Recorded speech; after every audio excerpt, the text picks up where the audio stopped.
The internet. Now it's good. Awesome. We are live. So, guys, thank you so much for checking in again. Today, I have a really, really special guest. Let me just mute all the video again. I always forget that. So, today, I have a really, really special guest because today I'm here with Peter Kloczko. I guess the name is almost right, how I pronounce it. And he's from the YouTube channel, The Hungarian Experiment. And the interesting thing about him is I saw him for the first time 4 years ago in 2015, and back then, intermittent fasting was like huge on YouTube. I guess there were just like you and Kinobody on YouTube talking about intermittent fasting, and I remember like your channel was always about experimenting with stuff. So back then, you were talking about intermittent fasting, how experimenting with your eating window. Like change stuff in your life and how your mental state changed and everything. And I remember to this day, I was in Colombia back then, and you uploaded a video like my 48-hour fast.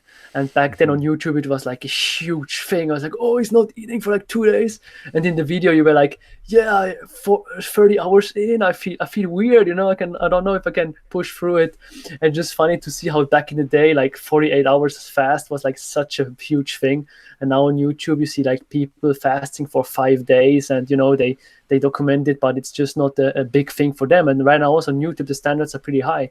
But 4 years ago, it was exactly like that. And just the fact that you documented your whole journey till now on YouTube, like we did also other experiments. I remember you did the vacuum experiments, the oil pulling experiments, I guess, and you did all kinds of experiments. And I know that you document a lot of stuff. So in this podcast, I want to focus on experimenting, like first with like nutrition, with your diet, with your training routine and stuff like that, because I know you started with that, and my channel is also based around nutrition and dieting and exercising.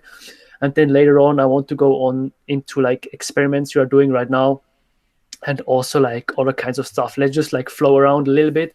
But first of all, I want to talk about your story, who you are, why are you experimenting so much, how did everything start on YouTube, and just, yeah, who is the Hungarian experiment, and what's your mission on YouTube? Hell yeah, brother. Well, just want to say thank you so much. I really appreciate here being on your YouTube channel.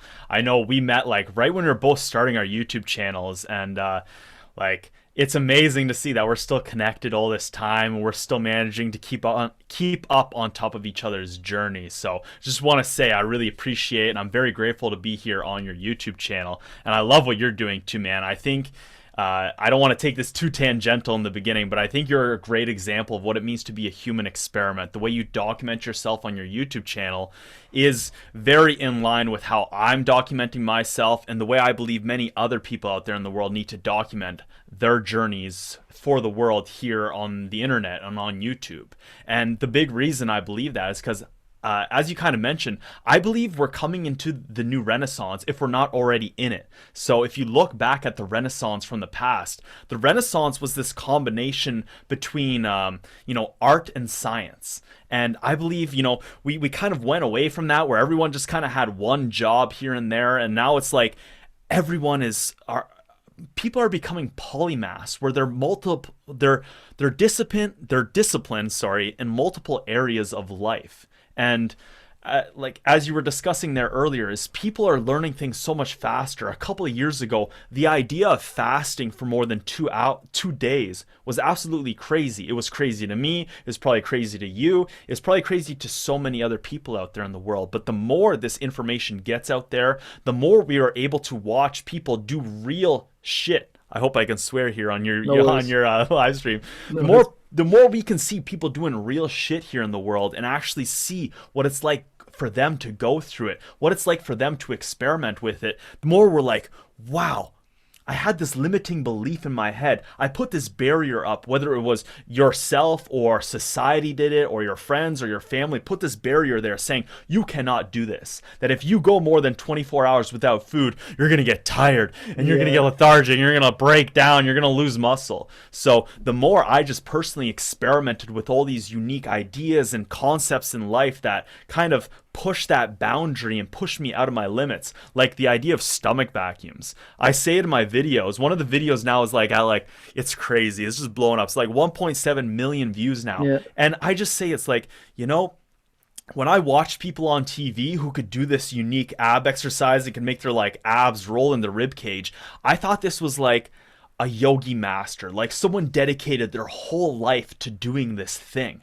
Whereas it took me a year of just doing it consistently and regularly every day. So now when other people watch that video and they see, oh wow, you mean you just have to stick to it and be dedicated to it and you can just do this thing? I think the more that happens in this world, the more people see examples of people like you, like me, as well as other human experiments out there, the more society is just gonna improve at just a drastic rate. And I think that's very important. That's why I think we're in this new renaissance. So It's I didn't mean funny. to go too tangential No there, worries. but yeah. It's funny that you mentioned the own limitations, because as soon as I watched your videos in 2015, I was like, Peter can build muscle and still fast for like 18 hours, so I can probably do the same.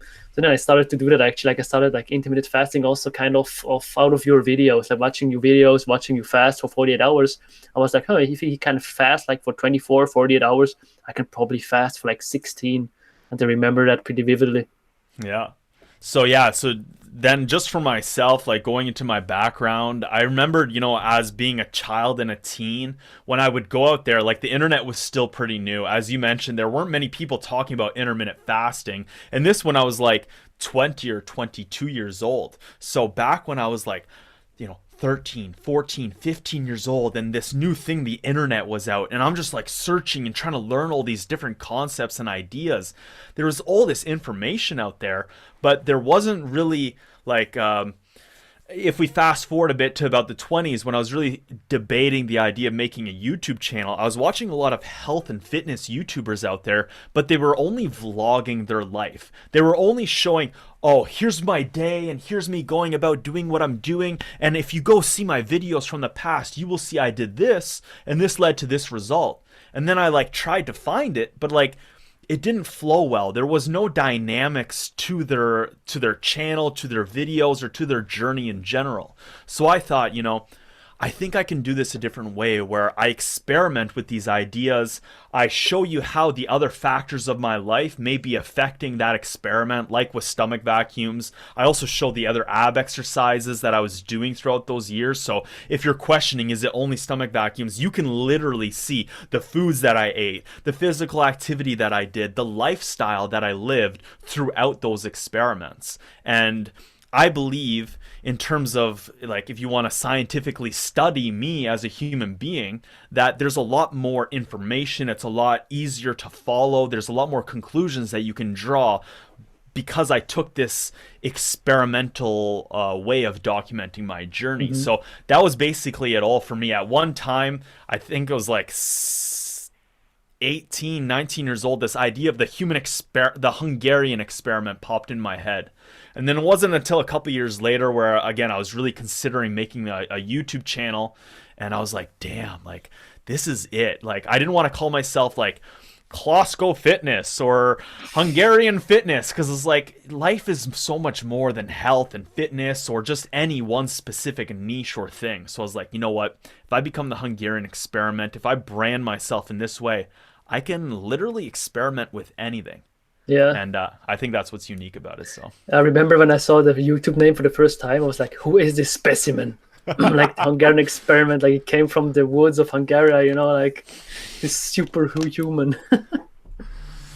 yeah, man. So how was it then, like your first, because I know you catched two big trends on YouTube, and at least two, and the first one was like intermittent fasting. How was it then in the beginning? What was the first video you uploaded back then? Oh, geez. Like my very first video ever? Or yeah, I guess, or Yeah. like one of the first ones, because I remember your vibe in the videos. People, I checked yesterday. You have like a video that went viral. You have like almost 200K views. Your 18-hour fast or something, and people were always making fun, like kind of, of how you talk to the camera, because you were like super intense. You're a super intense guy, but you were like even more intense. Like your eyes were like open, like, and Oh, yeah. they wrote down like, can you open your eyes even more and stuff like that. But you just pushed through it. I really like that stuff. You pushed through it. The videos were not perfect, but you just did it. Yeah, so when I started watching these other YouTubers and I was really like, okay, I think I'm going to make a YouTube channel here. I actually spent like 8 months of just researching other YouTubers, the comments that they were getting from people, how they responded to those comments, how like they would make newer videos based off those comments or based off things that were going on in their life. And so I noticed that there was a lot of personal growth and personal development that comes through documenting yourself on YouTube. So in general too, like my whole YouTube channel is an experiment. It's an experiment on personal development for myself. So I wanted to show that, when I come out with my first video, I'm not even going to practice. I'm not even going to sit in front of the camera and make 5 videos that will never go out there. Like my very first video ever, if you guys go watch it, that is me real and raw as fuck. Like it's literally my first time ever in front of a lens. And I was like, you know what? I'm just doing this. And, if you guys go watch that video, I am like this in front of the camera. Yeah. I am talking like this. I am so nervous. I'm trying to remember every line that I had like down in front of me.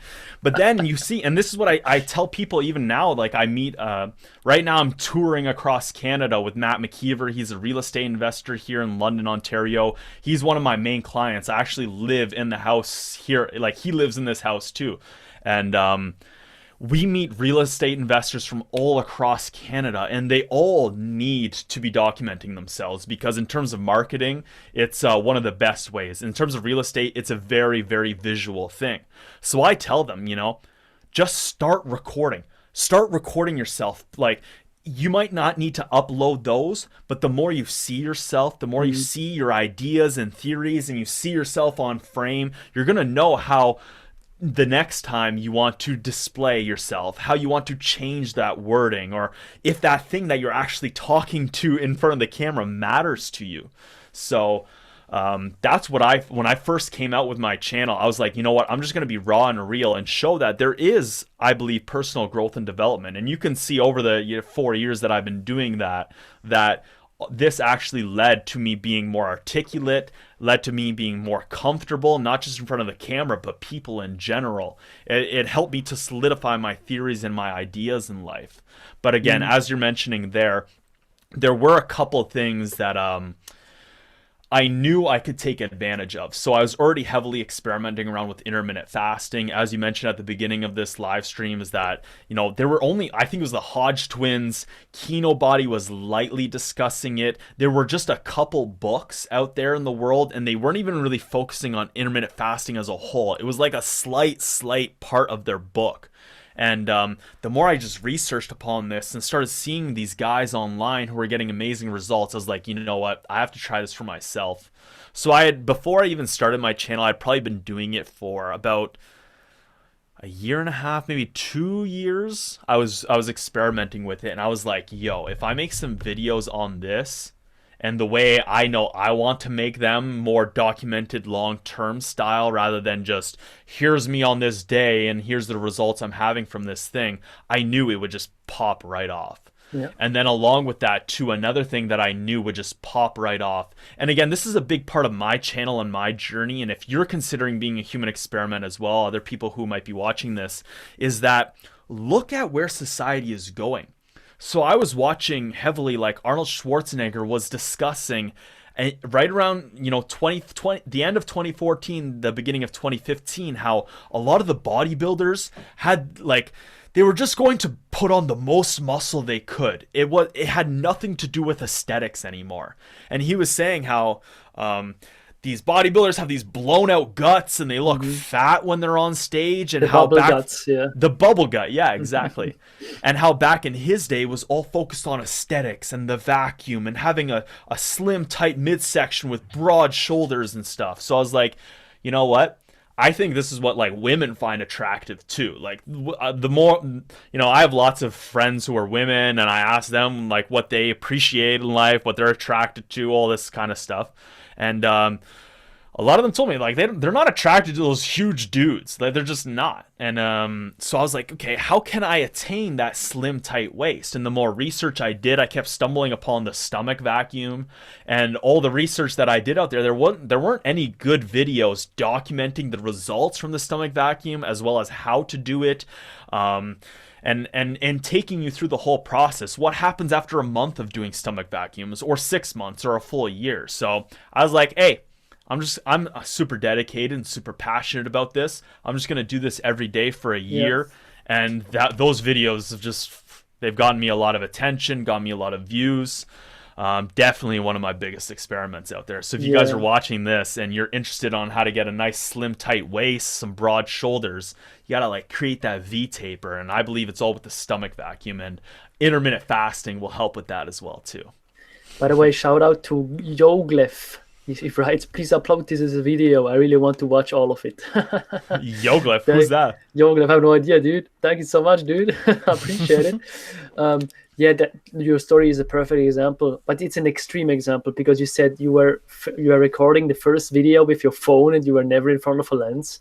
I also recorded my first video with my phone, but I recorded like 30 videos in beforehand, but I never listed them on YouTube. I never like posted them on YouTube. They were just on Facebook in the Facebook group. But it's just beautiful to see how don't need to be ready to start something, man. Like the most successful people I meet and the most people I have on my channel, they start before they feel ready and then they just go with the flow. And for you, it perfectly worked out, dude. Like I remember your first couple of videos, they have over 100,000 views, dude. It's crazy to think about that. Yeah, man. And again, I think it's just about being. I was talking about this earlier. I did a quick little Facebook live stream just to make sure everything was all set up here nice. And I was sharing some of the stats from the 1 year stomach vacuum ab transformation, where I highlight literally the whole year of the stomach vacuum. And that's a video I made 3 years ago. And it's summarizing a year worth of experimentation. And what I tried to do was just bring value to people, show that I was dedicated to my journey. And it's getting attention. And that video is hopefully allowing others out there, thousands and thousands of other people out in the world, to discover my other ideas and theories in life. And sometimes that's all you need is one or two or three major pillars in your life. And those things help to spread people to everything else that you're doing. So, yeah, man. It's funny you made Gary Vaynerchuk's line, document versus create, basically famous back then. I mean, not famous, but you started with it. You know, he always says like document versus create on YouTube, and you were one of the pioneers that started with that, basically. Dude, just wait till I meet Gary Vee. He's gonna shit his pants. Dude, I've met him in New York just really shortly. I looked into his eyes, and dude, this guy is intense, man. Like, I can only imagine, dude. I can't wait to go hang out with him. I'm gonna be hanging out with Gary Vee soon. That's I'm putting that down here. with Gary Vee, good. Yeah, I mean, it's totally possible. I mean, the only thing with such high level guys is just to find them somewhere where they have time for you, or you just also need to know how you can bring them the most value possible, and then they will take the time for you. But just to get through them is the most difficult thing. As soon as you're with them and stuff, they're mostly super chill guys, and you know, if as soon as they realize you're like also like a high value guy or a guy that does stuff in his life, they're mostly always open to chill with you. It's just like going through them or like pushing through the barriers and going to them. That's the difficult thing. Well, you did that with like Frank Yang. How'd you because man, ever since I saw him on your channel, I've been following him and watching his journey. He has a very unique and how would I describe it? It's a very That's the question, right? How can I describe it? it's a very like I would say it's a very like psychedelic way to look at your own journey. Like it's Yeah. very like I wouldn't say far-fetched is the right word, but it's a very like he's definitely like third perspective looking at his life and his journey, which I feel is very similar to myself. That's how I try to look at my path and everything. But yeah, ever since you shared him and you went down and hung out with him, I've been following along his stuff, and it's fascinating. So how did you even get connected with him? Like you just reached out and you're like, dude, I'm coming down. I don't care. Like we have to hang out, or like what did you do? Tell us. I guess I never told it here on YouTube, but it's a funny story. I was at a seminar that Brandon Carter did in New York, Okay. and there was a guy in the room, in the audience. He looked like Frank Yang. And I was like, is this Frank? Ah, no way. Cannot be, man. Cannot be, right? And then Brandon Carter said, yeah, we have the homie Frank Yang here. I'm like, dude, it's Frank, dude. Oh, shit. And then I went to him and I told him, hey, dude, I love what you do. I appreciate the fact that you did a YouTube video about the Vipassana meditation retreat. And this is a retreat I also did for myself. It's a 10 days meditation retreat where you basically go there, you don't talk to anybody, and you just meditate for 12 hours straight. You don't talk to anybody and you don't look anyone in the eyes. It's like a super hardcore thing. And he did a video about that, and I told him, dude, that's one of my favorite videos that you ever did. And then he was like, oh, dude, that's so cool. Nobody ever told me that, you know? And then as soon as he said it, I knew like, oh, now I'm in. Now he sees me as like almost like a buddy or a potential buddy. Because the thing is, if you have like guys that are kind of famous, if you approach them like anybody else approaches them, they're going to autopilot. They're like, I just want fanboy more. But I knew, because I was the only guy that ever approached him because of this video, I know, okay, now I'm not in the fanboy mode. I'm in a totally other mode. I'm like in the colleague frame or something. And then I was like, okay, how can I give this guy the most value possible? Because I wanted to befriend him. I have this weird desire or weird thing about me always. When I see somebody on social media I admire, I look up to, like with you as well, I want to become friends with them. I cannot help it. I don't know why. I want to become friends with them, want to hang out with them. Then I was like, okay, let's give him as much value as possible in the short time I'm there at the seminar. So then I told him, hey, Frank, give me your camera. I'm just going to follow you around and record you. Just go do your thing, and I shoot content for you because I really want to do it. I love his videos and I love what he does. So I was happy to contribute. So then I was following him the whole night, the whole day. I filmed him and everything, and he uploaded all the content. And then what happened, funny enough, is we went out there, we drank some wine and everything, we had some fun, partied up. And then he was like, shit, dude, I cannot stay at my friend's place. Then I was like, dude, I have an Airbnb, you can chill at my place. And then we basically spent 3 days together, like non-stop. I was able to meet him for 3 days. We trained with Brand Carter as well, and he's also like a bit celebrity, like YouTuber. And then he remembered me, of course. I was still like texting with him, and I did an interview for my channel. I became friends with him. We had amazing talks because, I mean, if you have a YouTube channel, you mostly attract people that are like you. So your biggest fans are really like almost like you because they can really relate to you, to your journey. And then he told me, hey, dude, I'm in LA. Come down and chill with me in LA. And I was like, oh, that would be cool to chill with Frank Yang. It would be kind of fun. And then I went down to LA. I took one of my best friends with me. He's also a photographer and everything. Shout out to Philip. And then we went to LA, and we also went to Vegas. We were chilling with him in Vegas. We were staying with him, I guess, like for 1 week. We were like just driving with our car. And then now we are planning to go to Taiwan together because he's originally from Taiwan. And it was just like super fun, man. Like how we recorded his videos. Like there was one scene, super crazy, one scene where it was like in Manhattan, in the what is it called, like the big square, like Times Square. Times Square, yeah. He was on a big podium. He was like in his underpants, like posing and doing his stuff and everything. And then the police came, and he showed the police his YouTube channel because he was doing like weird things. I don't want to spoil too much. You can watch it on his channel.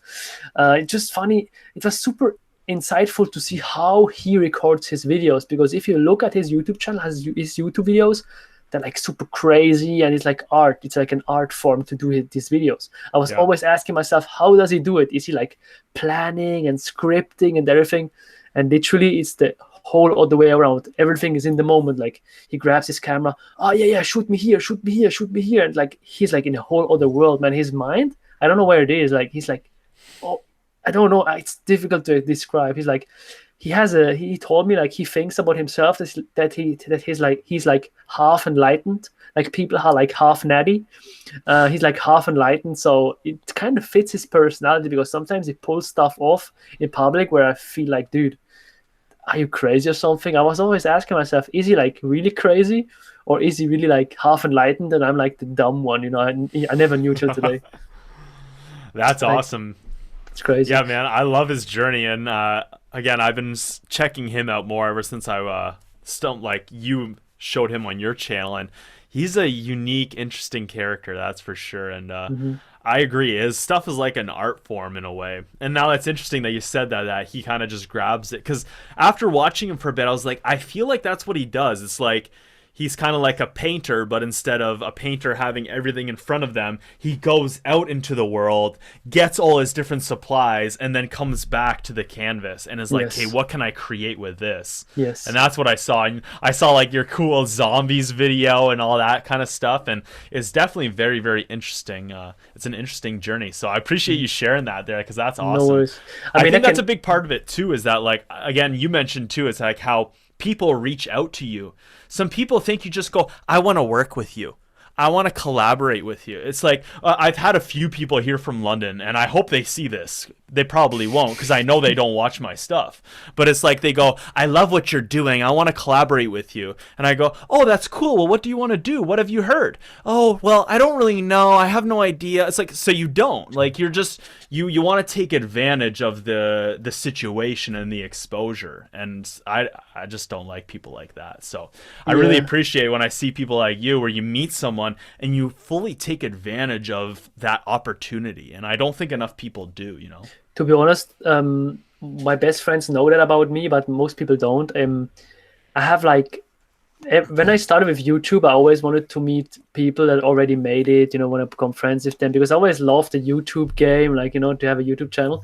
And then I was like, dude, how cool would it be to have friends that have like big YouTube channels so I can basically learn from them and to learn how to make videos and everything. So I dedicated myself to meet famous people, quote unquote famous people. So what I did during the last years is I basically created a step-by-step process how to meet these people and how to get them to collab with me. It's like a process I did for myself, and I have like, it's like you could call it a technique, a step-by-step process, but it's not a technique for me because it comes naturally to me. I really want to meet these people, and everything I do is totally natural. It's not like a pickup line or something, or to pick up girls, but I was asking myself, how do I do that? And I can also share some stuff here on the screen because perhaps people would benefit. And like you said, the biggest problem I see with people when they want to reach out to you, for example, they just think about themselves. They're like in their little world. So what can I get from Peter? What can I get from him? It's about me. And I don't know if you remember how I've met you, but when I saw you on YouTube, I was like, dude, I want to become friends with him. He's like a badass dude. And then I always ask myself when I see people that want to meet, ask themselves, where can I give them the most value possible? Perhaps they're struggling with something in their life, or perhaps they need something really bad. And this perhaps a little thing for me, but for you would be a big, big thing. So remember that you were talking about reading books. And back then I was really into speed reading. And I remember back then I recorded a short video where I was talking about speed reading and gave you some speed reading advice. I don't know if you remember that. That was like 4 years ago. And Yeah. then I was in your head, oh, that's the Charles guy. Because if you're the one person that thinks about the other person and gives them a specific value, you will always stay in their mind. They will be like, oh shit, like, it's the guy that gave me that stuff for free. Yeah, sure, let's collab, dude. You know what I mean? Then you can meet them and you become friends with them, and then you're cool.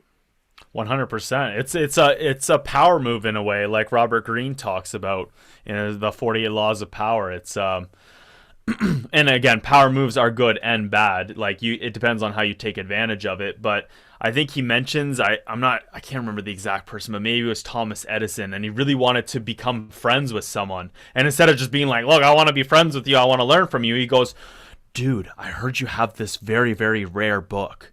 I want to read this book. And like that, like, gets people going, because it tells that you're invested in them. You know what they like, you know what they Yeah. care for, what they Yeah. value in the world. Yeah. And I think that's the biggest thing. Like, if you do want to reach out to someone, it's apply to their values, apply to their morals, like hit upon Yeah. those things. And that's how you get in. You don't just like, I don't know, a bunch of people out there might just be like, oh my God, yeah, you want to work with me? That's amazing. But those are probably the people who don't work with a lot of people either, Yes. So Yes. they're just, Yes. they're like, oh my God, they're so grateful to have anyone come into their life. Whereas if you want someone of real value who's giving value to other people, they probably have this regularly happening to them. So Exactly. you have to be Exactly. different in a way.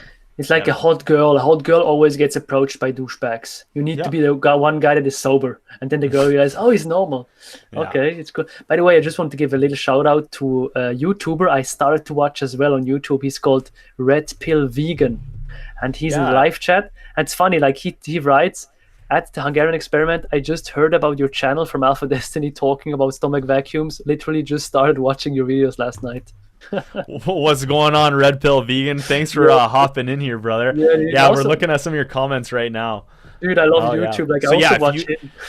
yeah, I'm gonna have to check you out too. I just wrote you down there. But if you guys are interesting, so I see a few comments in here about starting stomach vacuums. We won't get too tangential, but I did them 5 times every single day for a year straight. I don't think you need to be that like methodical and committed to it, but 2 to 3 sets, 5 times a day. Just I have a tutorial video on my YouTube channel. Just blow out all the air from your body and from your lungs. Then I say take another big deep breath in, blow it all out again. Then until you can't, like until you need a breath, just try to suck your belly button to your back. And I did Yeah, that 5 times every day. And you can see on my channel how that like it just changed. It was amazing changes, yeah. but I didn't want to go too tangential there. But But from a bodybuilding perspective, like if you do that, I saw pictures of you doing the vacuum. Like your physique looks amazing, dude. Like really, hmm really Frank Yang, no Frank Yang, Frank Zane style almost. Like hmm it look really, really good. Yeah, yeah. it So gives you that look, man. It's crazy. exactly. So what I want to ask you as well is when you go about experimentation, about experiments, how do you decide which experiment to do, and how do you decide the time frame or something? Do you have some specific things you do, or do you just go with the flow? I'd say a little bit of both. So for myself, again, like intermittent fasting, I started because I was just passionate about it. I wanted to finally get to that level where I like finally got rid of the little bit of fat that I couldn't get away from. Like I never had a solid 6 pack. I always struggled with that in the past. And I tried so many different diets and fads and this and that until I started intermittent fasting. And then again, it was just something I was passionate about learning. Same thing with stomach vacuums. I saw it was something coming up in the world and I wanted to do it for myself. So it was something I was passionate about. Some of my more recent experiments, we don't have to dive too deep into them, but last year around October, I started the Neuro-Hacking experiments. And that was all because I stumbled upon someone here in London who is heavily into cognitive optimization and cognitive enhancement. So it was kind of like the stars just aligned, but I also think that's all part of the journey as well too. So for about 3 months, I hopped on his cognitive enhancement program. We got brain scan EEG readings done before the neurohacking experiments as well as after. And again, that all just kind of came about. Same thing with after that, I started the microdosing experiments. So for the last 4 to 5 months, I've been experimenting around with microdosing mushrooms. And that was more or less because I met the right people at the right time. The journey came to where it needed to be at the right time. And a lot of people ask me as well too, because a lot of my older videos is heavily, and I still dabble in this stuff because I think this stuff is really important, but it's about hormonal optimization. So everyone back then when I was heavily talking about this on a regular basis was like, why don't you go to school to learn about hormones? And every person that I've met who's gone to school for something they're passionate about, it killed their passions Good point. Yeah. because they were learning about things at the wrong times. And that's why I think for me is that I didn't want to go to school for stuff I was passionate about because I wanted to learn about it when the question was there. And if it's really like if this stuff is really like inside you and wants to get out, it's probably because it needs to get out and you need to be learning about it and fully engulfing yourself in that at that time in your life. So I personally believe all this stuff happens at the right time, and it's also part of like what I want to learn and what I'm passionate about. Mm, So I mm. think we were talking before the live stream started here that last year I was a little distraught because I just got out of a relationship. I was very confused with where I should be putting my time and effort and energy. And I committed myself to making a video every single day over 2018 because I just needed something to keep my head away from the relationship and all the other things that was going on in my Dude, life. sorry to No, no. interrupt you. I did the same when my girlfriend broke up with me in 2016, I guess. I went on this huge YouTube rampage. Hmm. But just so to let you know, yeah, just go on. Yeah. It's funny, yeah, But to the same. did it feel right?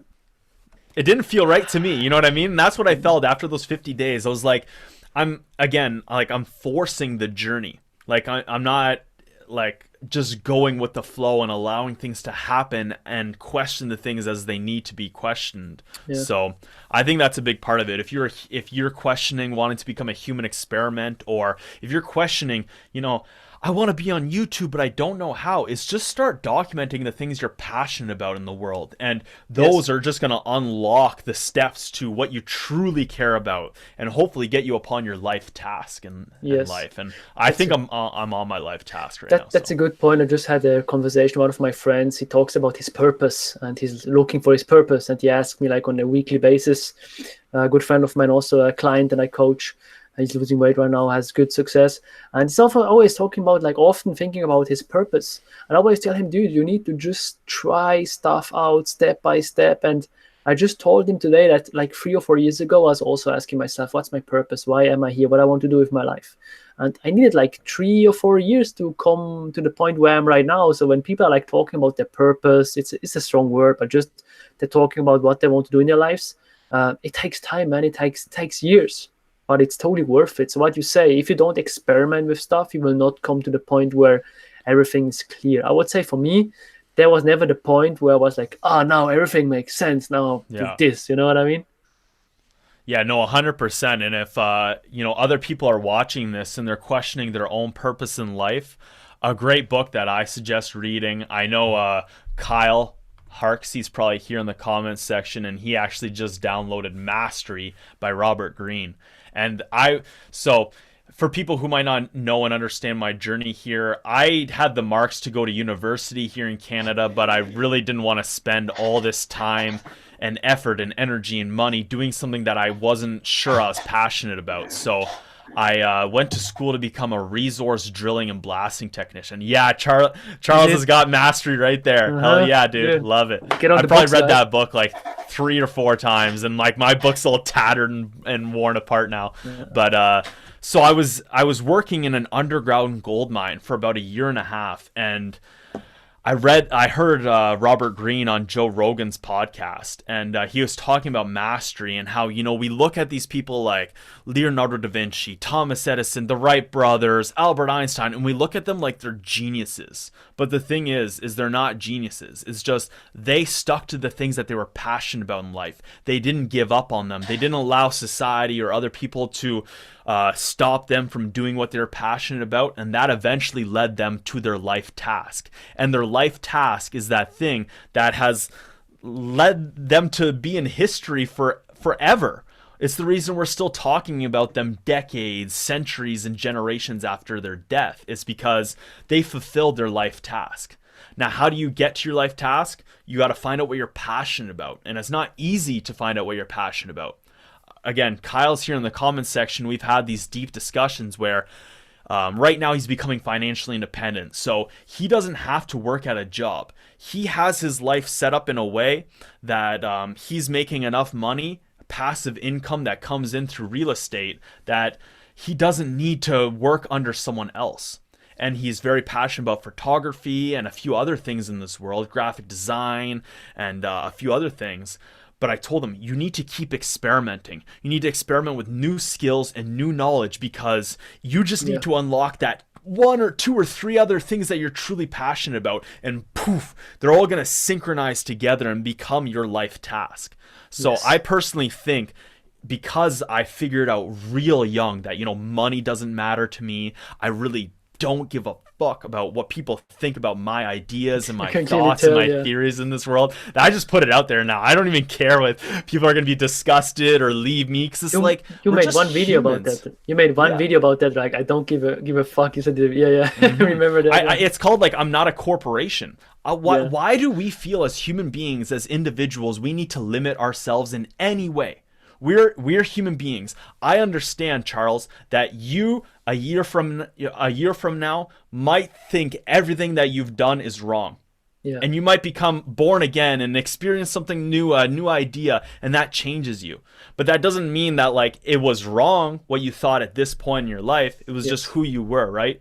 Now totally. corporations and businesses, they do need to make sure that they keep their moral, like they keep this stuff on a very like put it in a way that like they're not going to get in trouble for. But we as human beings, we're allowed to change, we're allowed to grow, guys. And that's, I think, the biggest thing is we try to demonize each other for our thoughts and ideas and our opinions in this world. But Hmm. that's the thing, is the more you put out your ideas and theories, the more you work them out. It's funny. I also talked with Pascal, like the guy I had before on all the podcast. I told him also, I'm always embarrassed with stuff I was talking about 1 year ago on YouTube. When I look at my videos from 2018, I'm like embarrassed. I'm like not super embarrassed, but I'm like, dude, no, what we were talking about. I mean, for me especially right now, I don't know. I guess you know it. I was a vegan for 3 years. You could argue I was never really vegan because, to be honest, I never really did it for the animals. For me, in the beginning, it was just as an experiment, as you said. And that was also, I guess, inspired by you when I started to go on a vegan diet. That was a total experiment for me.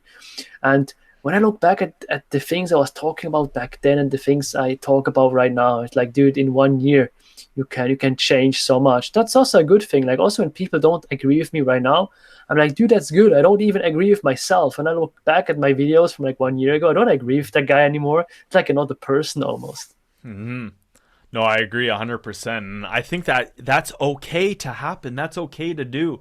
But we try to like, I don't know. We take things too seriously as human beings. I'm working on a blog post about this, about just not being so serious and understanding. I think the blog post and video I'm going to come out with is like, what makes us human? And I Mm, think what I discuss on my YouTube channel is that, you know, within us, we have these animalistic instincts. We have these drives that are part of our bodies that if you look back to our ancient ancestors when we were still animals, that they're still there. They're still ingrained within us. The need to eat, the need to sleep, the need to be social and reproduce. competitive, Yeah. the need for sex, the need to be physical, the need to be mental and intellectual. And if you don't satisfy these needs, then they're going to take you over. So for instance, if you don't sleep for 24, 40 hours, that is going to hinder you. If you don't eat, you're going to experience and feel like I just discussed in my 72-hour fast. So I didn't eat food for 3 days. At around the 47 to 48 hour mark, that video is going to come out in the next day or two. But around the 47-hour mark, I described like I feel like I got a little lightheaded when I stood out of the car. And it's not like I'm a different person, but I'm in a different state. Like I can Mm, feel it. I'm in a different mental and physical state. I'm still Peter. I'm still a Hungarian experiment. I'm still here. I can still articulate myself in the exact same way. But physically, mentally, it's like there's a different filter that's going on. And I think the more we put ourselves in those types of situations, the more we push ourselves past our limits and our barriers, and we start to understand this stuff, we start to see that, yo, all these things that are within us are just these animalistic drives, and we can either allow them to dominate us. So I see people who, you know, if you can't eat for more than 3 or 4 hours and you start getting cravings and you're addicted to food, like mm, that animalistic instinct is taken a hold of you and it dominates you. It yeah. dominates your life so much to the Yeah. part that you are no different than a shark when it smells blood. That's interesting. Yeah. Or if you're distracted when a woman comes in the room and you lose focus on what you're doing, you're no different than a baboon seeing seeing a female baboon swelling butt when they're in estrus, right? Because that hormonal drive is taking you over. You're no like, and again, that can sound like a bad thing, but you're no different than an animal in that sense. So Yes. I think what is important is for us to learn how to conquer these animalistic drives within us. But at Hmm. the same time, if we didn't have those animalistic drives, if you didn't have that need for hunger, if you didn't have that need for sleep or for sex or for any of these things, and you were only so focused on the intellectual desires that you have, would we even be human anymore? Hmm.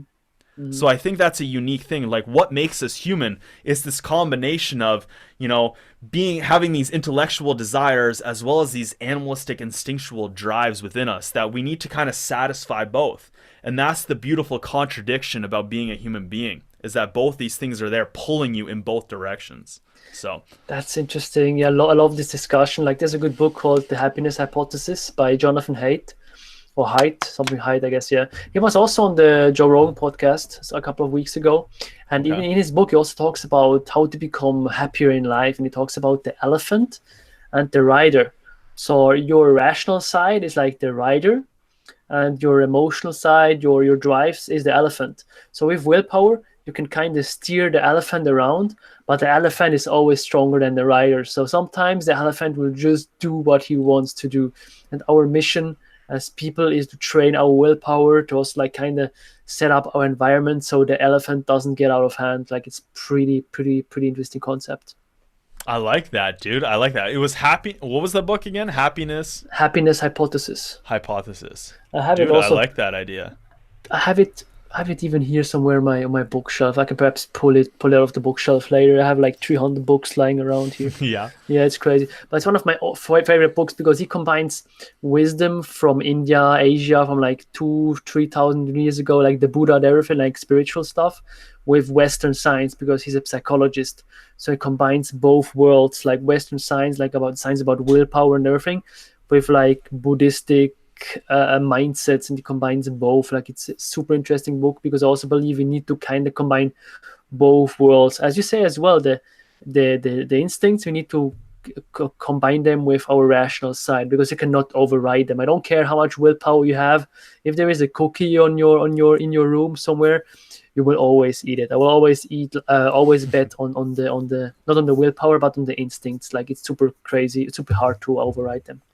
Oh, 100%. And I agree. And I tell people this as well, too. It's like when there is a girl that I'm actually attracted to, like at the gym, for instance, like I'm aware where she is, what she's doing, and it's not like and that can sound like the creepiest thing in the world. And as I mentioned there, it's very animal. It's very very animal. But at that same time too, it's okay. It's okay to understand that and to have that within you. It's just you need to realize that you're either allowing yourself to give into it, which again I think is good too. I think at the same time, like diving into the aspect of sex and having that amazing thing is optimal for our brains as well as our bodies, because you get huge hormone dumps when you're in that state. Even just hugging another human being, someone you're in love with, can release all these hormones and serotonin and dopamine levels in the body. But it's when you allow yourself to be dominated by that. You know, some people can't help that. They can't Yeah. stop themselves from going up to that woman or diving into that plate of food. And I think that's the big contradiction, is Or when do you allow yourself to give into it versus when do you hold yourself back? That's interesting. Or sometimes it's the other way around. You don't allow yourself to go to the woman and approach her because you're so afraid. You're animalistic drives, like telling you, don't approach her. It could be dangerous, you know? Like, Mm-hmm. just I mean, I love that topic in a conversation. For me, it's an art form to kind of be the rider and kind of steer the wheel of your life, and just to be aware of these factors and still like basically be successful in life. Because what I see with most people, the highest level guys I know, they are the guys that exactly know how primitive they are, and they set up their environment in that way that they get the, how can I say, that they can like still get the most out of their life. So basically a good example is the phone. Most people don't even think about putting their phone on plane mode when they're working, because they think like, yeah, I have enough willpower. When my phone rings, I don't look at it. But that's a wrong mindset. I exactly know how primitive I am. If the phone rings, I get a message from someone, I want to read that. So I'm just like putting it on fly mode, putting my phone away, because I know I'm super primitive and sometimes I'm super stupid, and then I'm just focusing on the work I need to focus on. But most people that never achieve something big in their life, they think like, oh yeah, I can create this thing like magically without even thinking about the other factors in my life that I need to basically control. So it's a thing I was always super passionate about, like to basically know what influences you on a psychological and physical level, and then at the same time optimizing both worlds for your success and for your goals. 100%. And I think that's the big thing. And I think that's like where we're kind of we're lost in society in a way too, because When we only support one or two parties rather than supporting people, that's when things go very wrong, because you're not supporting an individual. You're not supporting their morals and values and what they care for. You're supporting this party that supports all these kind of various things. So one thing I was actually talking with Kyle as well too is like, I think, as a politician or someone out there that you want representing you in terms of politics, is that they should almost say out there like, my major thing is I want to see humans get to space. Or my main thing is I want to see, I'm here for environmental changes and environmental control. Because that way, when you're voting for that person, you know exactly what you're voting for. You know what I mean? In a ways, because again, we as human beings, we can be so contradictory. And I think it's silly as a way too, how like, when someone does something wrong in political office, or let's say they have an affair or something, we immediately want them to leave office. And it's like, how about we have them try to fix their problems? We allow these people to get into a place where they can make major changes over our lives, but the second they make a mistake or they do something that we don't agree with, we want them to leave. What does that really say about the whole system in general too? It's just saying that like, this is like, it just shows how like kind of fake and full of crap it is anyway. So yeah. As if there are people that are perfect, Yeah, exactly. That's also a big thing of mine is I always want to meet successful people in real life just to see that they're also human. Like always when I go to seminars and there's a way to pay more and to just eat dinner with the speakers, I almost always do it because I just want to watch them eat and interact with me. So I realize, oh, dude, like he's also hungry. He's like a normal dude. So if he's like normal, I can also do the same things as he does. You know what I mean? It's always super interesting to see them in real life. Interesting. Well, if I host a seminar, I'm just gonna fast and invite everyone to dinner after and be like, "Come to dinner, you all eat," and I just sit there. Yeah, like oh shit, dude, shit. Yeah. By the way, I need to go to the toilet really quick. Can you see the chat from your Yeah, side? man, I can answer some questions while Yeah, you're just gone. like go with the flow, man. I'm right back. Go have a pee pee, bro. Yeah, man. Thank you. All right, what is going on, everyone in the comments section here? Thank you to everyone who's been popping in. This has been a great chat so far. If you guys enjoy Charles and you guys enjoy his journey, I'd love if you go smash that like button. I know he'd appreciate it. I know I'd really appreciate it.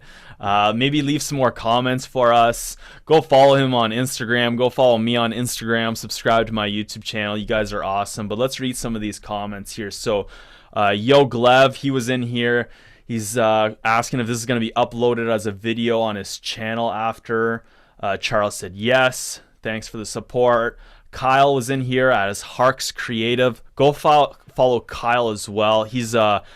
We've been working a lot together. He's an amazing photographer here in London. He's really been helping me step up our technical game. That's how we have all these microphones set up and stuff now. It's all because of Kyle. We were chatting right before this live stream and he's helping me critique a few things with the lighting. So thank you so much. He was asking about stomach vacuums. How long per day should one be doing it?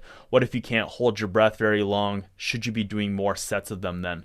So if you can't hold your breath very well, one thing that I would suggest is checking out the Wim Hof experiments on my YouTube channel. There's a whole playlist dedicated to it.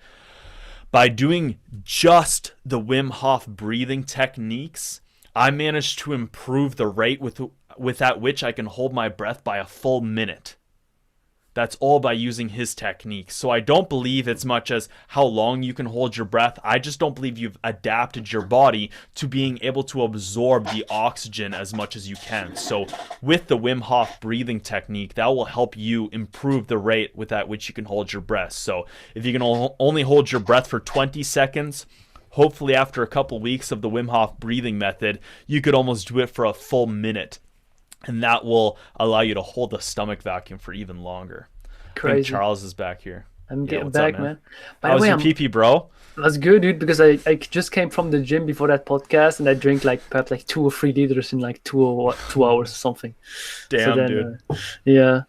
yeah, cool. Yeah, why not talk a little bit about your experiments? Like what? Like we could even go through like chronological order. Like your first one on YouTube was like intermittent fasting, right?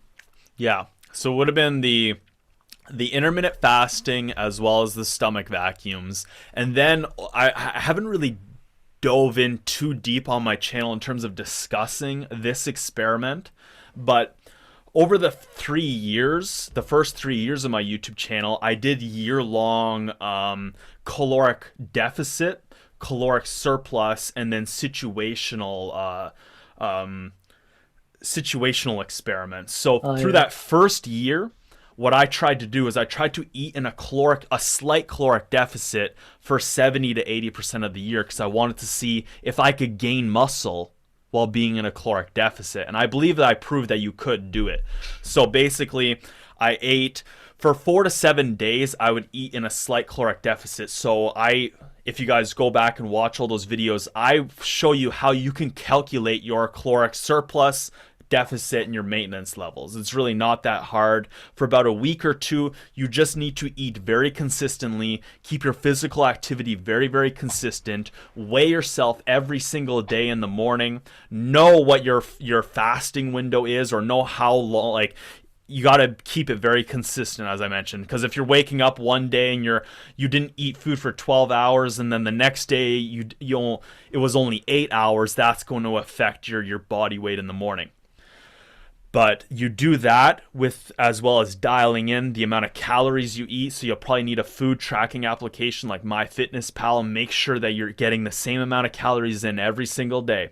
But if you do that for a week or two, and let's say, for instance, for myself, I was getting in 22 to 2300 calories, and every day I'd step on the scale and it would slightly go down, or it would stay average. But then over that week or two, you could see I was slowly losing weight. So then for a week or two after that, I raised it by 200 to 300 calories. Then I was keeping the exact same body weight. Then I raised it another 200 to 300, and I was slowly gaining. So from there, I knew, okay, 22 to 2300 calories, this is where my deficit is. I would keep my body in that deficit for 4 to 7 days, then throw it off with a cheat day or a refeed day. So I did that for a whole year straight. I ate in a caloric deficit. The next year, I ate in a slight caloric surplus. So for 4 to 7 days, I would eat just in that 200 to 300 above range, above my maintenance levels. And I wanted to see, can I put on muscle and still feel the same? Because one thing that I studied and I saw, and I mentioned in a bunch of videos, is that every single organism in the world that they've studied, if you reduce their caloric intake by 30%, you increase their life longevity by 30%. I'm going to say that one more time, guys, for you out there. If you reduce an organism's caloric intake by 30%, it can be a single cell organism, it can be a worm, it can be an insect, it can be a friggin' horse. The only thing that they haven't been able to do is human beings, because our lifestyles are so crazy and it's so hard to study a human being for over the whole course of its life. But if you reduce their caloric intake by 30%, you increase their life longevity. You increase how long they live by 30%. So in terms of health and life longevity, I think it's very important, and disease prevention and all that, is to be eating in a slight caloric deficit. So when I ate in that caloric surplus for the year after, I actually gained, at least what I think from looking on my own body, is more muscle mass. Slightly. Nothing drastic. But at the same time, I wasn't feeling the best. I wasn't on top of my game all the time. I wasn't mentally at the top of my game. I felt lethargic at times. So for the third year as well, too, I also experimented with, how can I just live on a situational lifestyle where who knows if what my food is going to be the next day. I was just kind of going with the flow of everything, but trying to keep, again, my caloric range in a 5 to 7 day block very similar. And again, those experiments for me, I think, are some of the ones that I'm very passionate about and interested in. They're not sexy experiments like the stomach vacuums where you can see drastic changes, but this is stuff for myself long term that I think has the most kind of weight and can really show some serious changes. So those were some experiments that I was messing around with. I also discovered the oil pulling experiments. So my buddy Stefan Simonovich, he discovered my YouTube channel. He's an artist here in London. He does like painting art, and we went out a bunch of times, had some food. I featured him on my YouTube channel. He was doing intermittent fasting. He's a tall motherfucker. He's like 6'2", so he's bigger than me.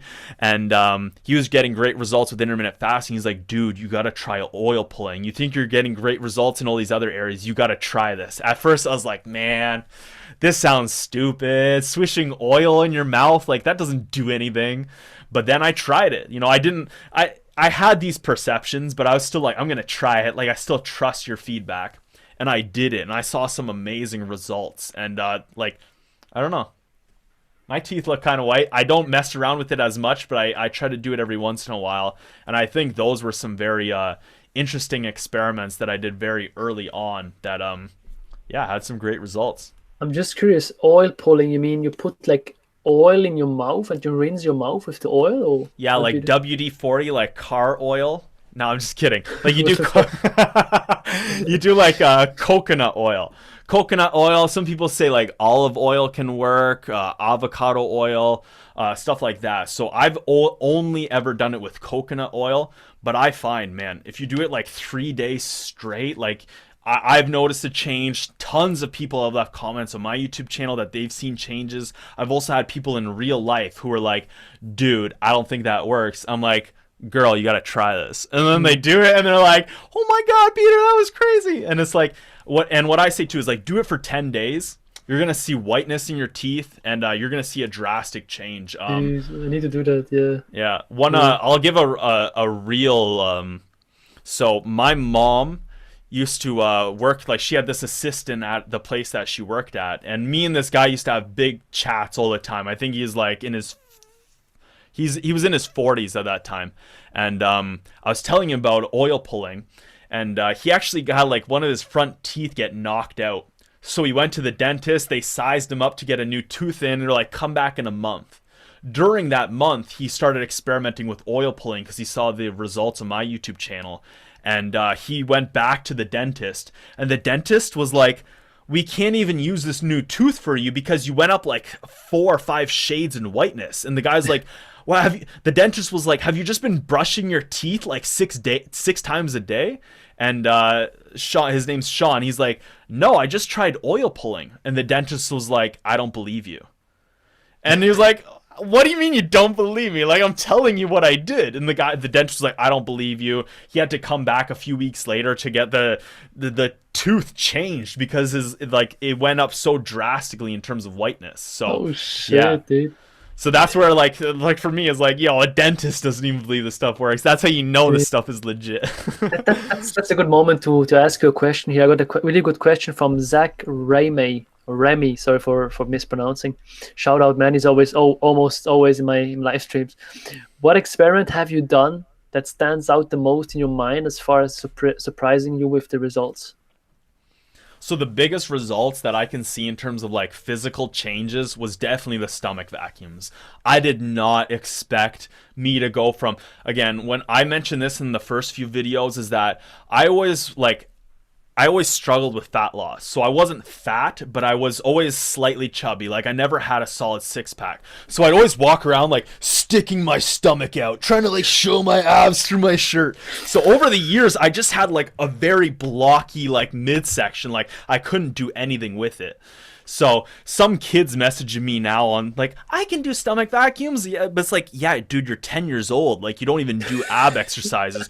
Do abs for 20 years or 15 years and then try doing stomach vacuums. And it's going to be hard because like you built up this solid base of muscle.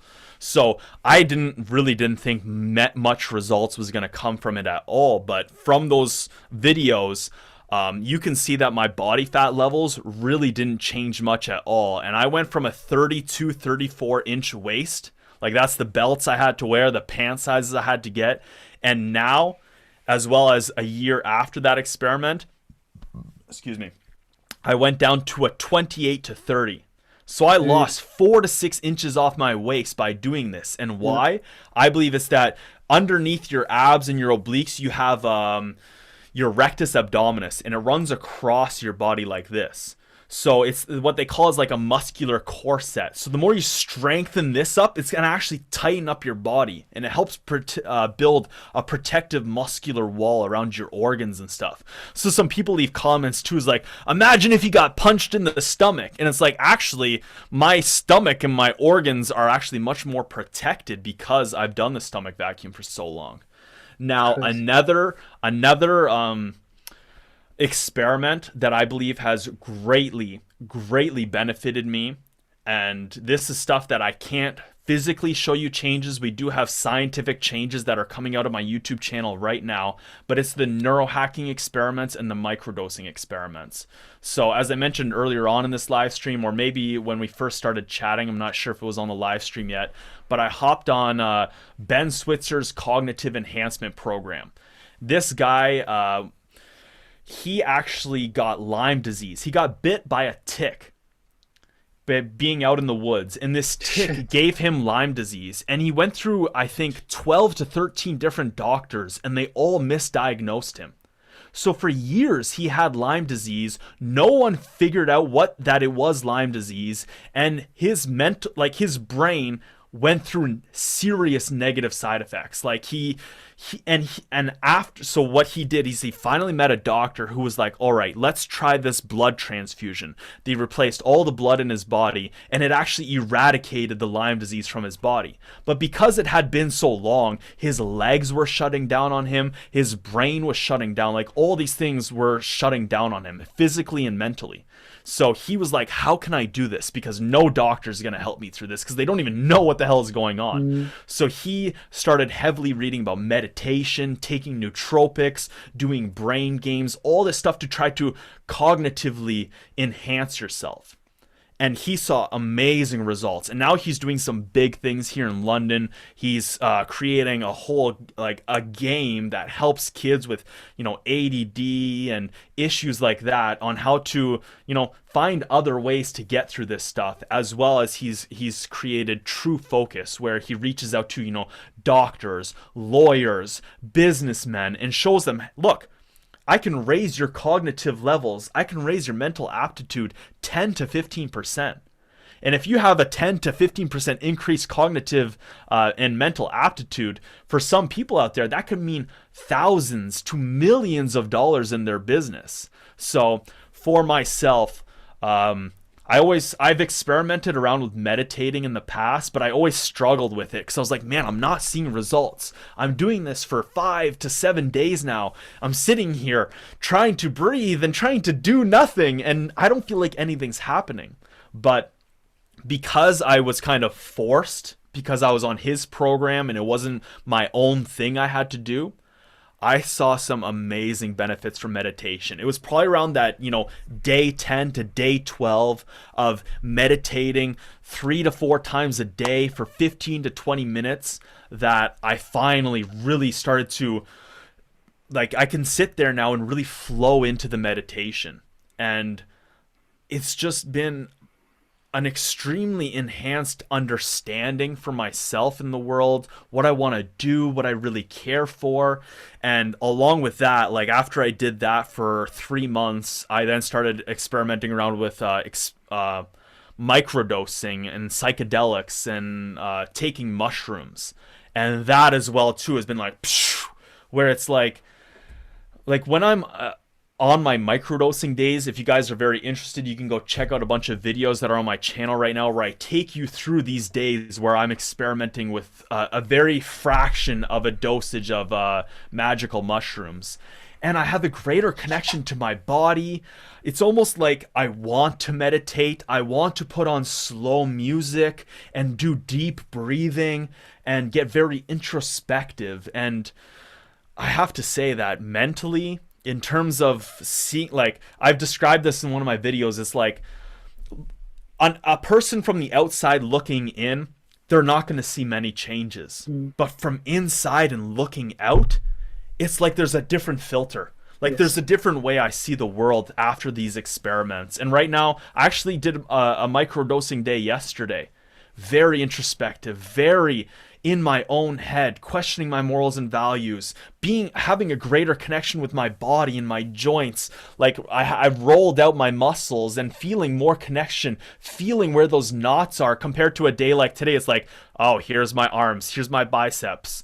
Whereas like on these days, there's just this greater connection with the whole body, and the mind and muscle connection is absolutely insane. So I'd have to say, guys, I'm at this conundrum in life where I think other people need to experience things like marijuana and psychedelics, but I'm also at that state where I don't think, like, I think it's for everyone, but I don't think everyone should just hop into it. Yes. I think there's Yes. many other things you need to experiment with in life before you have this very like, again, it's going to make you question a lot of things about yourself. And if you're not comfortable with who you are as a human being, it can make you paranoid. It can heavily make you feel anxious and anxiety and all these other kind of things that you might not be comfortable with in life. But I think it's something that people need to experience and experiment with. So sorry if that was a little long, No, Charles, but like, no, that's honestly, like, the last 6 to 8 months of my life and doing these experiments have really changed my outlook on the world. I'm just curious, what made you decide to start these mushroom experiments? So a big part of it, actually, I don't know how much I can really talk about this, but let's just do it. So after I finished the Neuro-Hacking experiments, as I mentioned, I did brain scans before and brain scans after. And after we did the brain scan, the second set of brain scans, the neurofeedback therapist she's like, you want to try something cool? And I'm like, of course I do. She's like, this might like fuck you up a bit. And I'm like, cool, let's try it. So what she did is she down regulated me. So what she did is she was like, look, for the next 15 to 20 minutes, I want you to kind of meditate. And while you're meditating, again, I had this cap on my head and she was measuring my brain signals and everything. She's like, you're going to hear this noise, like a hum. So, and she's like, the thing is, like, just try to make the hum go as long as you can, as consistently as possible. So while I'm sitting there, I prefer to do eyes open meditation. I will do closed eyes meditation sometimes, but I prefer very focused. So I was just breathing slowly and I'd hear this. So the more I'd like try to focus on the hum and make the hum stay, it would actually stop. But the more I just put myself in a very, very focused state away from the noise, it would go longer. So I put myself in this truly, truly focused state for about 15 to 20 minutes.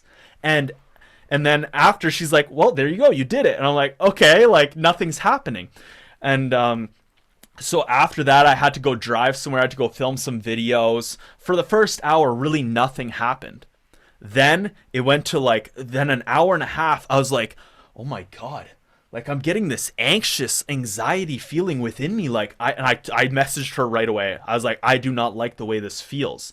Like, this is not, I don't feel like myself right now. Like, I feel like I'm high, but not in a good high. Like, I feel very uncomfortable with myself. And again, I am very comfortable with who I am as a human being. So for me, I was like, whoa, like, this is weird. Then about half an hour after that, so 2 hours after this down regulation, an enhanced level of productivity, like insanely focused. So that night, I believe it was a Friday or Saturday evening, my buddy just moved into a new house and he was throwing like a little house party, house gathering, get together. I was so focused on what I was doing, I was like, I can't leave. Like, I don't care how fun whatever's happening over there. Like, because it was actually very unique. I was living with my roommate at the time, and whenever I would stop working, I'd get this anxious anxiety feeling again. Like, I was just talking to him about what happened with the down regulation, but I kept being like, what is wrong with me though? Like, something needs to be doing something. So, but then when I'd get back into editing or doing computer work, it went away and just enhanced levels of productivity. So for the rest of the night, if I went to go take a piss or I went to go for a walk, again, the anxiousness, anxiety would creep on. But for about 2 to 3 days after, again, enhanced levels of productivity. So I was like, wow. I told her after day 4, I felt like I lost that productivity. I was like, I think you need to down regulate me again. And she was like, you know what? What I did to you hits the same kind of brain waves and the same type of frequencies that mushrooms and psychedelics do. So she's like, I'm not suggesting you do this, but if you're interested, experiment around with microdosing with mushrooms because it might provide a very similar thing. So I was like, you know what? I'm going to do this. I had a connection to mushrooms here in London. I got a bunch of mushrooms and I experimented with it. And I'm not going to retell the story here, but almost the exact same effects as being down regulated. For the first hour of being microdosing, really nothing. Then a half an hour into that, this weird kind of anxiousness, this weird types of feelings. And then once that's gone, enhanced levels of productivity. Now, the only difference that I experienced with mushrooms is that, after that 2-hour mark, if I were to break away from work, no anxiousness, no anxiety, no like, oh my God, I need to get back to work. If I go for so what I was doing is I was like, I'd microdose and then go to a coffee shop and work at a coffee shop. So the whole time I'm walking to the coffee shop, I'm like, damn, life's good. You know what I mean? Like things are just good in life versus when I'm walking to the coffee shop normally, I'm like, when I get to the coffee shop, I need to focus on this. This is my next task. I need to focus on this. I need to call that person. You know what I mean? Very analytical, very, very, in my opinion, not human. Like that's very like machine-like. It's not, again, as humans, I think we're both this animalistic versus that intellectual desires. So I found like I'd hop in for a cold shower while microdosing, and I felt like I got more out of it because I'm more in tune with my body, more in tune with my mind when I'm not focused on the productivity. But again, enhanced levels of productivity. So after about a week of experimenting around with microdosing, I was like, yo, I really, really enjoy this. Something that I'll mention here, I haven't really discussed it on my videos too much, is that I'm a very self-analyzing person. So in a ways, you can be very negative about that. And this is something I've discussed on my channel, is like, I hate the word happiness. Everyone strives to be happy in life. If you are going through life and you're experimenting with new things and you're constantly pushing your body and your mind to its limits, you are going to fucking fail. And that failure is going to suck. And it should suck because that's how you know you're growing. And that when you're in those periods of sucking and failing, that is not happiness. But if you are content with that, if you are content with your journey, you're content with the highs and lows of life, then you're going to have a different outlook on your whole journey in the world. So honestly, I was dabbling with this idea of happiness and contentment for a very long time. I was very content with my journey. Happy at times, sad and frustrated, and I think that's just what it means to be a human being, is to have all these different kind of emotions and feelings coming in. But being on mushrooms, there's no more negativity. There's no more emotions about my own journey. There's no more sadness. There's no more happiness. It's just analysis. It's just clear cut. I know what I want. I know how to get there. I know the effort and energy that needs to go in. So I don't know if that kind of makes sense to you at all, Dude, but yeah. for me personally, it resonates so much because I had exactly the same state when I came out of my Vipassana meditation retreat. So for people that are listening, Vipassana meditation retreat is a retreat that you can do in hundreds of countries all over the world. They live on donations, so you don't even need to pay anything if you go there. Reason being is if you pay, let's say, $200, and then you sit there and meditate, you will always loop around these $200. Like, is it worth it? Is it not worth it? So they're like, yeah, at the end, you just donate as much money as you want to donate. And then you go there, as I said, you meditate for 10 days straight, 12 hours a day. You don't talk to anyone. You don't look anyone in the eyes. You can sometimes, every day, you can talk to the teacher if you want to, if you have questions. But otherwise, you just like listen to some discourse in the evening, learn the technique, or you just meditate for 12 hours. And to be honest, when I listened to that, to your story, I had the same state when I came out of there. Everything was super clear. I knew what I wanted to do in life. I was so chill and just I had so much joy in me and just love. And I was, when I was doing stuff, I was focused on the thing, like for example, I was putting on my shoes to go to the gym. I was like there in the moment, putting on my shoes, and then I thought about the next thing. And then when I did the thing, I was really immersed in the present moment, and everything got done. I was also more proactive because I didn't have, as you said, so many negative emotions, negative thoughts. And when the negative emotions came, they went away pretty quickly. So I guess it is kind of similar because when I listen to people taking psychedelics or read about them, they say you can also achieve the same state through a lot of meditation, like 12 hours, like 120 hours in 10 days, probably. But you can also achieve them through psychedelics, like in a faster way. I guess I never took them, but I guess it's really similar. Could be. 100%. And I really agree. And that's something too, is that just recently someone's like, you should put a disclaimer on your microdosing videos. And I was like, yeah, but the way I see all these things in life is it's just a tool. Everything in life is a tool, is a factor that you can either implement or you can avoid, that is going to either, enhance and optimize your journey in this world. And what was interesting that you mentioned about your meditation retreat, Matt and I were actually just in Winnipeg, Manitoba, and we were meeting up with a very, very successful real estate investor there. He actually, like, he's probably one of it, if he's not just up there with Matt, they're probably the two biggest Canadian real estate influencers. And he just actually went to the jungle for 40 days, and he did a 40-day fast.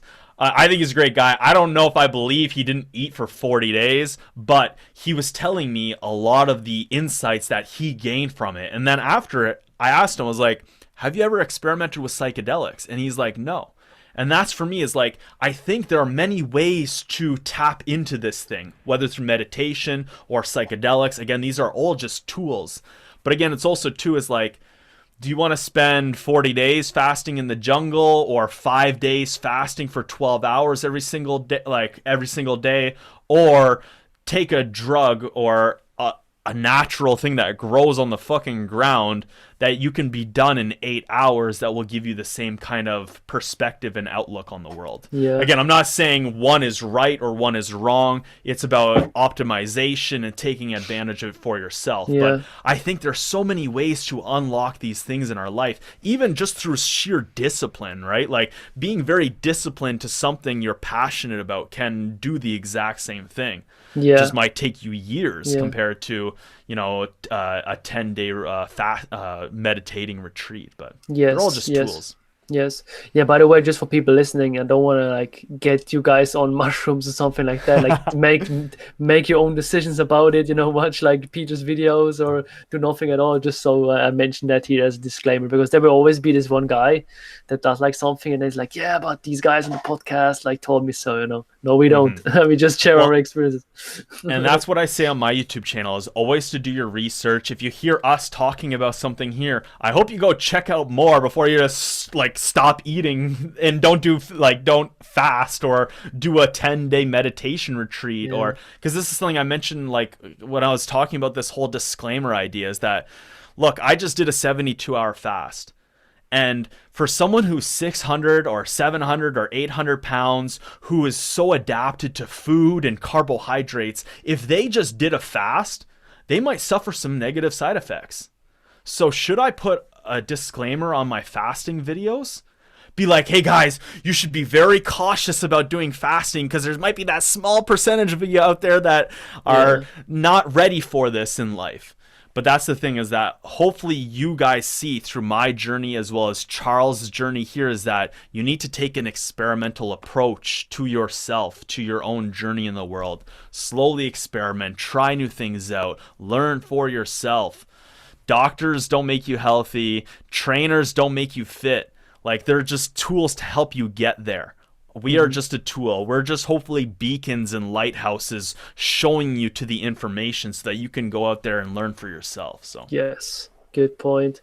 I'm curious, what are you doing right now? Do you have an experiment going on right now, or is it still like the mushroom experiment? Or what is it? So right now I'm more or less just dabbling in experiments. I'm not really committing myself to anything really strong because I realized last year, through my breakup and trying to make a video every single day, that I overcommitted myself, and so many new opportunities unlocked itself over last year. So like, I started this whole business, social mediation. I started working full time for Matt McKeever and Jeff Wybo, and now we're literally traveling the world and hosting events and stuff. And I never knew that this was gonna come. So this year, I don't want to overly commit myself to any one experiment because one, I don't know what kind of opportunities are going to unlock along this journey that I might just want to dabble in and experiment with. Kind of like how the neuro-hacking experiments just all came together, the microdosing experiments all came together. And if I wasn't open and free to accept them into my life, I probably wouldn't have had these amazing results.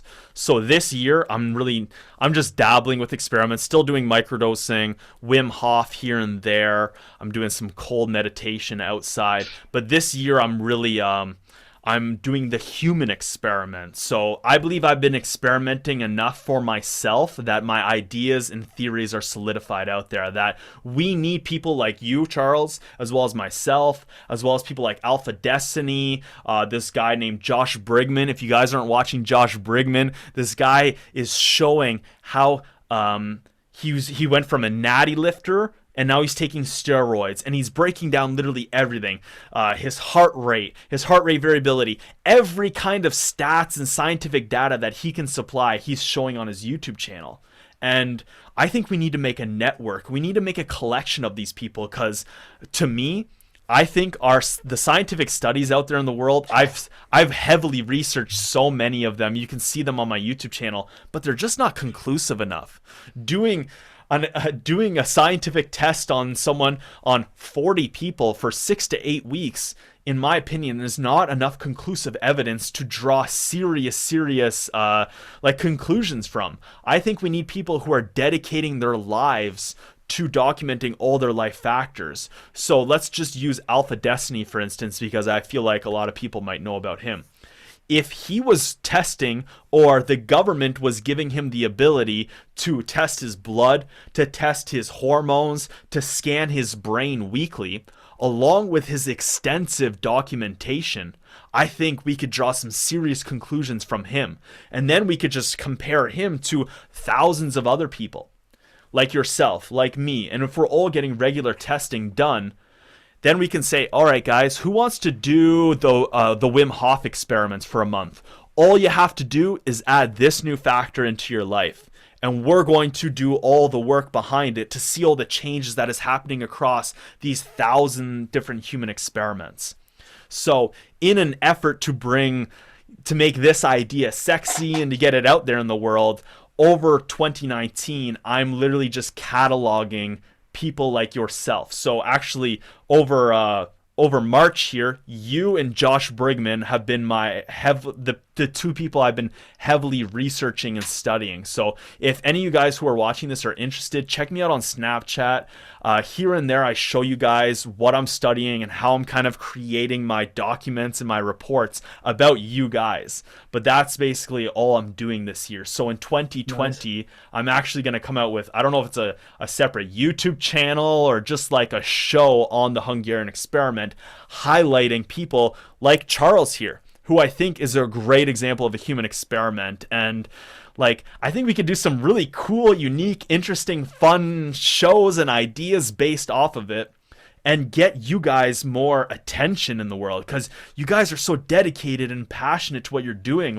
More people need to see this, and we need to start doing scientific testing on you guys, because this is some serious shit going on in the world. You guys are so dedicated to it, and it's I feel like it's just not getting the due diligence it needs. Yeah, it's funny you mentioned that. By the way, I need to get Josh on your channel. I will check how I can connect you guys. Perhaps you can do a podcast with him or something, because he's a really inspirational and interesting individual. Really great stuff. Mm-hmm. Yeah, by the way, I also took my cholesterol levels or blood cholesterol a couple of months ago when I was transitioning off the vegan diet. So this would be also interesting when I will get my new test back. No, I'd Super love to good. see that on your channel as well too, because again, like you're a great example of someone who, did the vegan diet. What was it for 2, 3 years? 3 years, yeah. 3 years, and now you're coming back to it. And I've been studying a bunch of people too who, I've been vegan for 20 years, and now they're really questioning everything that's happened to them and going back to a more balanced, I think is a good way to describe it, a more balanced diet. And they're getting a lot of hate from vegans and stuff, where it's just like these people are just being open and honest about Mm, things they're doing, and you're demonizing them. hmm. Like you're no better like person out there who's like getting all mad. So it's like, I think we just, if we had um a different outlook on us as human beings and our journeys in this world, and looked at it a lot more long term, and in terms of like, hey, I'm testing these things and trying to learn from it, rather than identifying by that thing that you put into your life or do with yourself, that just society in general would be a lot Mm, different. Yeah. mm. Yeah, good point. Yeah, it's always interesting to do these experiments, but it's also like really, for me personally, it's difficult to know. Like, for example, I got my cholesterol test, and now I gain weight, I gained like 10 pounds almost. This will also affect my cholesterol. So I can really not tell now if when I eat animal products, if I would have like higher cholesterol because of the animal products or because I gain weight. But anyway, at the end of the day, just like I will just do some more tests and just see what happens. But it's always really difficult to get like clear conclusions from these experiments. It's also why I don't really like epidemiological studies when they look at like a wide range of people and ask them, yeah, what did you eat for the last week? And then they see how the people that didn't eat like animal products last week had like lesser rate of like heart disease 10 years later. And it's just super difficult then to draw conclusions from that. But I mean, you just do the best as you can, and you just document it on YouTube and you go with it. Mm-hmm. And that's why I personally think is that, like, the more testing, the more information we have out there, the better it's going to be. So if we have people who are dedicating 10 to 15 to 20 or maybe even their whole life to being a human experiment and having their bodies tested, and of course they're going to get retribution from that and get a little bit of a payout for doing that. But like, if we could study someone over the course of their whole life and do that across hundreds to thousands of people, like, I think Mm, we'd get a lot more stuff figured out in terms of yeah, science. And again, we're still like, there's still so much contradictory scientific information out there. New scientific information comes out that makes everyone question everything, and it's yeah, like, why we yeah. all have so much faith in this stuff in the first place before even doing it for ourselves and testing it long term just blows my mind. Because yeah, some people get so serious and worked up and emotional over things that, like, I can tell they don't even know enough A for lot about. themselves about it. Yeah. Yeah, yeah. Good point. So yeah, just see we are like around the 90-minute mark. So yeah, let's start to wrap it up really slowly. What I want to ask you at the end of this podcast, because we talked a lot about experiments and everything, you show your journey, is if like people are listening to this podcast and they never did like experimentations in their own life, what would you recommend them to do? With what should I start with? Like with the diet or like with something else? Or what would you tell them? So I would say just start recording yourself, start writing things down. You don't have to pick one thing specifically. Like, it doesn't have to be health and fitness related. Like, pick something that you are passionate about. If you're passionate about it, it's probably something that you care about and you want to learn about. And again, going back to the whole going to school for things that you're not passionate about or that you are passionate about, like, you got to be asking these questions as they're coming up. And if you're trying to like experiment with something that you don't really like, you're not 100% sure if you care about it enough, you might not like get the most out of it that you could. Yeah. So if you're really passionate about trying to get more fit, or as I was in the past, like for years I struggled getting that little bit of chub away and to finally see a six pack. And for me, it wasn't until I unlocked that step that I was like, damn, I'm actually in control of my body and my mind. This, everyone's saying that, oh, I couldn't do this or I couldn't do that. No, like I have the power to do this. And once I realized I had that power for myself, it just unlocked, and like all these walls and barriers in my mind kind of just fell apart. So that's what I'd have to say, is that like you start documenting, start recording, start tallying things, just pull open a camera, start talking to it. And again, you don't need to upload that stuff, just like kind of Charles did. You know, the first 10 to 20 videos, just record, and then you go back a day later and you're like, wow, that's what I actually look like. That's what I sound like. That's Yeah. who I am. And then you go a month later and you're like, what? That's who I am. Like, and like the more you keep doing it, the more you start to see, because I see so many people, and I had this for myself too, is you have this built up idea of who you are.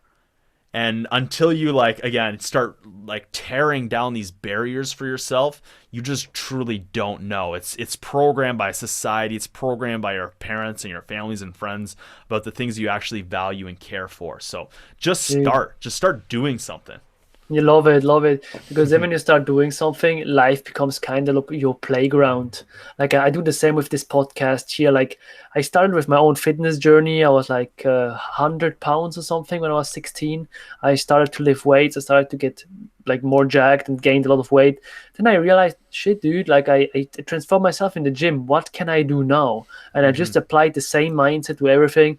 And now here as well with this podcast, also like, I would like to start a podcast. So how, yeah, that's also one of my mindsets. People always think I'm super serious, but in my head I'm always thinking like, how funny would it be if I could get this guy on the podcast or this guy? So in my head it's like just like a big joke. Everything is a big joke. Like, yeah, let's ask don't know, like this big YouTuber to get on my podcast. And my listeners will see, I say it right now, in the next couple of weeks you will see some bigger guys on this channel here, because I'm always trying to go out of my comfort zone to ask myself, how can I do something that is even more outside of my reality, and then it becomes your reality actually. And it's just like a, it's a, my one of my best friends, me and him, we have this joke. We say we play Grand Theft Auto together, but instead of playing it on a PS4, we play it in real life.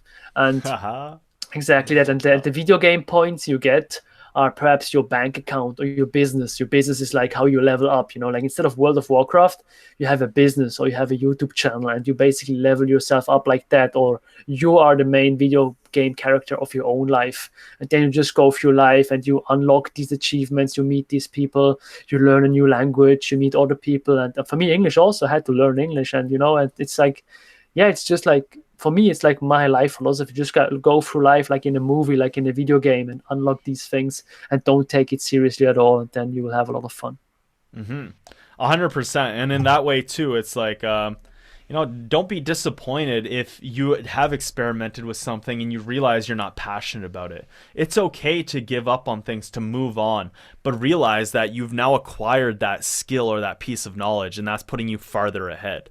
So Yes. it's also, I love that analogy of the Grand Theft Auto, because that's how I see my life too, where it's like, this is all a game, bro. And every day I'm leveling up and I'm gaining more experience points and, adding more stuff to my bank account or unlocking this thing that I can now do. And it's like, yeah, it's absolutely crazy because, yeah.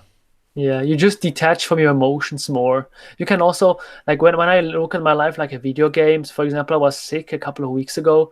I was able to still enjoy my sickness because I was like, it's part of the game. So let's just go through the motions a little bit, and then yeah, it's a good way to live, to be honest. I love that, man. That's Yeah, awesome. awesome stuff. So yeah, let's just wrap it up.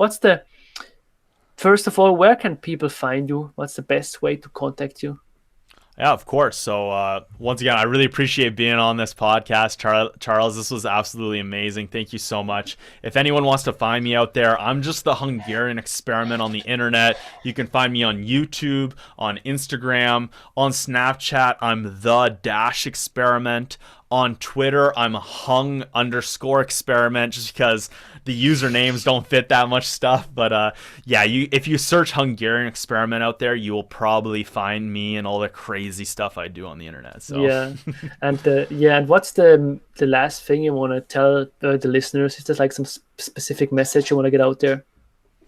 Yeah, it's just stuff that I've been preaching this whole time is just, experiment. Don't like just do something like for yourself. Like stop doing stuff for other people. Find the things you are passionate about. So I believe we all have a life task. You don't deserve to get it. You don't deserve to do something great and amazing. You deserve to have it, but you also deserve to put in all that time and effort and energy to get there. You deserve to accomplish your life task. But to get to that life task, you need to find all the things you're passionate about because those things are going to synergize together. Now, you're not just going to discover what you're passionate about. You might think that the things you're doing right now are the things you are passionate about, but you need to experiment with as many different skills. You need to experiment with as much knowledge as you can, whether that's through books or podcasts or interviews, whatever. Just experiment with as many things as you can because that's how you're going to figure out what you're passionate about and lead you to your life tasks. So if I can represent that on myself as much as I can, then that's what I got to do here. So on my YouTube channel, I have a bunch of things I've experimented with, but I really suggest doing it for yourself. Just go out there, experiment with something new every single day. Yeah, it's like Gary V. Watch me in the beginning, but then do your own thing. Beautiful. Exactly. Yeah, so thanks, Peter, for being here. We will do that for sure again. Like, I really enjoyed it. And guys, if you want to check out his channel, I will put the links down below. The main link will be on top. And yeah, just also watch his older videos and then also watch the new ones because you can really see his evolution, his basically his growth, and it's just super inspiring to me. So thank you guys for being here. Thank you, Peter. Thanks for subscribing. And yeah, I will see you in the next one. Cheers.